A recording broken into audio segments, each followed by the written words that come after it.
আসসালামু আলাইকুম। প্রিয় দর্শক,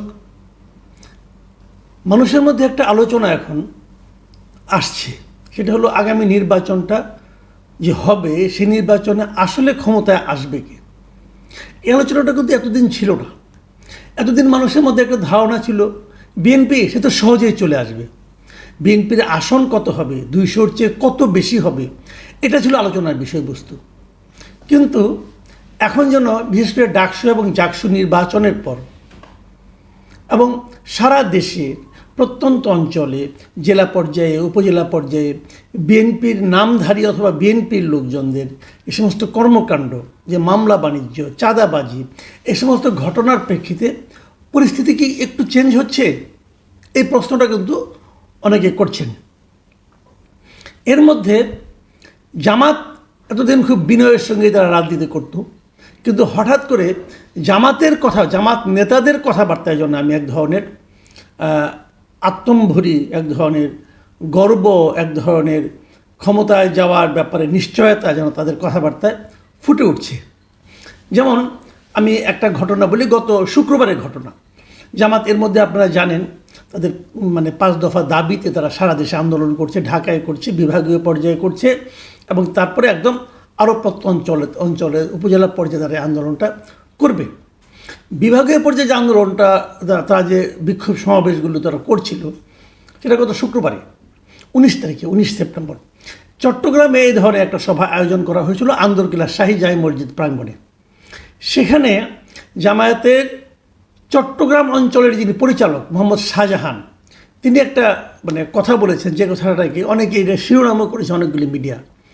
সেখানে তারা বলেছিলেন, ওনার কথা যদি আমি হুবহু ধরি, উনি কি বলেছেন সেটা আপনারা শুনুন। উনি বলেছেন যে ঢাকা বিশ্ববিদ্যালয়ের অন্তর থেকে তরুণ ছাত্র সমাজ বার্তা দিয়েছে, বাংলাদেশ ফ্যাসিবাদের যুগ থেকে গণতন্ত্রের যুগে পদার্পণ করেছে।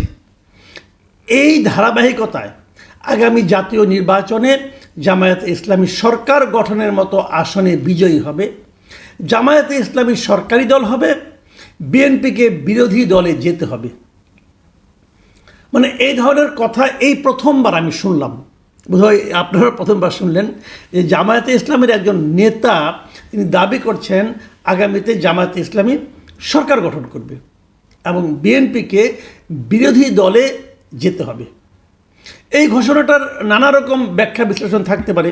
এর মধ্যে দেখলাম বিএনপি শীর্ষ পর্যায়ের নেতা সালাউদ্দিন আহমেদ সাহেব, উনিও এটা নিয়ে কথা বলেছেন। উনি বলেছেন যে ঠিক আছে, আপনারা যদি নির্বাচনে বিজয়ী হবেন তাহলে নির্বাচনে আসছেন না কেন আপনারা গড়িমসি করছেন, কেন নানা ছুতানাতাকে আপনারা তুলে আনছেন যে এই কারণে যাব, এটা হলে যাব, সেটা হলে যাব। উনি একটু ইঙ্গিতপূর্ণ কথাই কিন্তু বলেছেন। তার জবাব জামাত কীভাবে দেবে আমি বলতে পারবো না, কিন্তু এই যে কথাটা জামাত নেতাদের মুখ দিয়ে উচ্চারিত হলো, সেটা কি একেবারে ফাঁকা হওয়া, অথবা ওই ভদ্রলোকই হঠাৎ করে অন্য কারোর সঙ্গে কথা না বলে কথাটা বলেছেন? তার বক্তব্যটা কি জামাতে ইসলামী যে দল হিসাবে জামায়াতে ইসলামী তার বক্তব্যকে কি সমর্থন করে না? এই প্রশ্নটা কিন্তু জরুরি। অনেক সময় হয় কিন্তু যে কোনো একটা নেতা বিচ্ছিন্নভাবে আবেগে আপ্লুত হয়ে কিছু একটা বলে বসে, তো এটা কি সে ধরনের কথা? এটা যে সে ধরনের কথা নয় সেটা টের পাওয়াগুলো তার পরের দিন, শনিবার দিন কি হলো, ঢাকায় জামাতে ইসলামের যে মগবাজারে যে কেন্দ্রীয় কার্যালয় সংলগ্ন আল ফালাহ মিলনায়তনে, সেখানে জামাতের কেন্দ্রীয় মহিলা বিভাগীয় মজলিসের শুরার একটা অধিবেশন ছিল। সেখানে জামায়াতের আমির ডক্টর শফিকুর রহমান সাহেব ছিলেন। তিনি সেখানে কি বলেছেন সেটাকে শুনুন, তাহলে বুঝবেন যে তার এই বক্তব্যটা যে এটা যে একজন ব্যক্তির বক্তব্য না। শফিকুর রহমান সাহেব বলেছেন যে ঢাকা বিশ্ববিদ্যালয় কেন্দ্রীয় ছাত্র সংসদ ডাকসু এবং জাহাঙ্গীরনগর বিশ্ববিদ্যালয় কেন্দ্রীয় ছাত্র সংসদ জাকসু নির্বাচনের প্রভাব আগামী জাতীয় সংসদ নির্বাচনে পড়বে। এটা হলো শফিকুর রহমান সাহেবের বক্তব্য।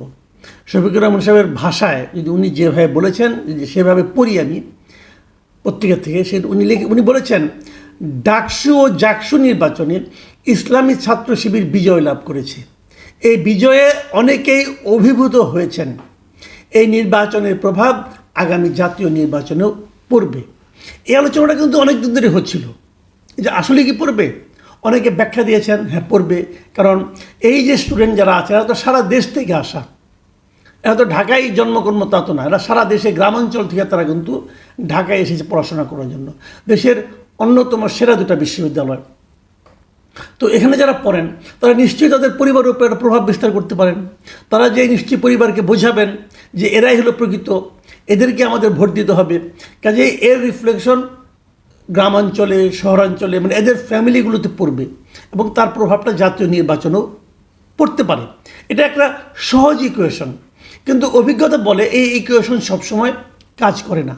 আমরা নিজেরাও বহুবার দেখেছি, আমি নিজেও ঢাকা ইউনিভার্সিটির স্টুডেন্ট ছিলাম, আমরাও ডাকসু নির্বাচনে অনেকবার ভোট দিয়েছি, একাধিকবার। আমরা দেখেছি যে ডাকসু নির্বাচনের ফল জাতীয় নির্বাচনে ততটা পড়ে না। এই কারণে যে এই ব্যাখ্যাটা আমি আপনাদের দিই, এই কারণে পড়ে না, আমি যখন স্টুডেন্ট ছিলাম ডাকসু নির্বাচনে ভোট দিয়েছি, আমি যে কিন্তু আমার ফ্যামিলিকে প্রভাবিত করতে পারিনি এই কারণে যে ওনারা বলেন তুই কি বুঝস। আমার বাবা তিনি হয়তো আমার মতো এতটা শিক্ষিত নন, কিন্তু উনি মনে করেন যে আমি তার ছেলে এখনও ছোটই রয়ে গেছি, যতই লেখাপড়া করি না কেন। উনি শেষ দিন পর্যন্ত এটাই মনে করতেন যে আমরা কি বুঝি। আসলে বিষয়টা কি আমি বলি, বিষয়টা হলো পরিবারের ডিসিশন মেকার হয় তিনি যার হাতে টাকাটা থাকে। আপনি ঢাকায় যত বড় নেতাই হন না কেন, আপনি যদি বাড়ির থেকে মাসে মাসে যে টাকা আনতে হয়, যিনি আপনাকে টাকাটা দেন তিনি ডিসিশন মেকার। এটা আমাদের দেশে অনেক দিন ধরে এটা চলে আসছে। গ্রামের বাড়িতে ওনার বাবা কৃষক হতে পারেন, কিন্তু মাসে মাসে টাকাটা কিন্তু উনি পাঠান, সংসারটা কিন্তু উনি চালান, উনিই সিদ্ধান্ত নেন যে কাকে ভোট দিতে হবে, কাকে ভোট দিতে হবে না। ওখানে সন্তানের ভূমিকা খুব একটা থাকে না, এটা আমি যতটুকু বুঝেছি। তাহলে আমি আগেও কিন্তু বলেছিলাম যে ডাকসু নির্বাচনে কিন্তু জাতীয় রাজনীতির একটা প্রভাব পড়েছে। জাতীয় রাজনীতির প্রভাবটা কেমন, যে এখানে অনেক ছাত্রলীগের ভোটগুলো ইসলামী ছাত্র শিবির পেয়েছে। এই কারণে পেয়েছে যে এই ছাত্রলীগের আবার ফ্যামিলি ওরিয়েন্টেড পলিটিক্স তারা করে, তাদের বাবা হয়তো আওয়ামী লীগ করে, ভাই হয়তো যুবলীগ করে, ফ্যামিলির লোকজন আওয়ামী লীগ করে, এরকম আছে। এখন তারা দেখেছে যে আঞ্চলিকভাবে মানে এলাকায় তাদের উপর মামলা মোকদ্দমা এগুলি বেসিক্যালি করেছে বিএনপির লোকেরা, সব বেশিরভাগ মামলা বাদী হলো বিএনপির লোকেরা। কাজেই এই জায়গাটাকে তারা হয়তো মনে করেছে এদেরকে আনা যাবে না ক্ষমতায়, যে কারণে তারা হয়তো শিবিরকে ভোট দিয়েছে, শিবিরকে অধিকতর নিরাপদ মনে করেছে।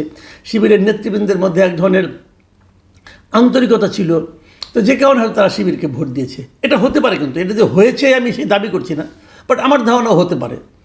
কিন্তু এর মধ্যে আবার আরেকটা ঘটনা কিন্তু ঘটেছে বলে আমি জেনেছি বিভিন্ন জায়গা থেকে। সেটা হলো যে বিভিন্ন এলাকায়, প্রত্যন্ত এলাকায় এই যে বিএনপির নেতাকর্মীদের যে চাঁদাবাজি, তারপর লুটপাট, তারপর মামলাবাজি, এই সমস্ত বিষয়গুলো যে ডাকসু এবং জাকসু নির্বাচনে প্রভাব ফেলেছে এটা তারাও বুঝতে পেরেছে।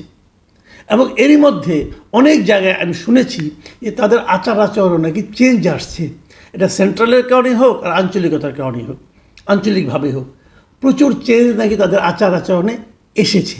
যদি সেটা হয়, আমি মনে করি সামনে কিন্তু আরও 5-6 মাস সময় আছে।